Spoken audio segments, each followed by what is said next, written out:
අද අප සාකච්ඡාවට භාජනය කරන්නේ කර්ම කාරකය තුල 6 වන කාලය වන the past perfect passive voice පිළිබඳවයි.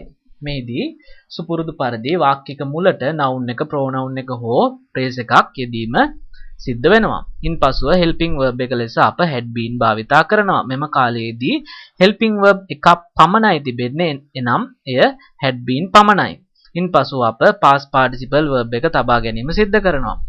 Something had been done by someone. යම් දෙයක් යම් කෙනෙකු විසින් සිදු කරලා තිබ්බා. යම් දෙයක් යම් කෙනෙකු විසින් සිදු කරලා තිබ්බා. තැනූ වාක්‍යයක් අදහස් ගෙන දෙන්නේ යම් දෙයක් යම් කෙනෙකු විසින් සිදු කරලා තිබ්බා යන්නයි. Something had been done by someone. පහත උදාහරණ වාක්‍යෙට හොඳින් අහුම්කම් දෙන්න. Cricket සෙල්ලම් කරලා තිබ්බා ඔහු විසින්.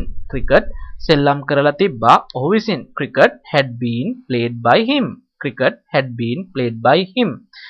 මීළඟ දවසේදී අප සාකච්ඡා කරන්නේ අනාගත කාලය තුල passive voice තුල දක්නට ලැබෙන the future simple passive voice පිළිබඳවයි. The future simple passive voice පිළිබඳවයි. ඉතින් බොහොමත්ම ස්තුතියි අද පාඩමත් සමග එකතු වීම සම්බන්ධයෙන්. Thank you very much.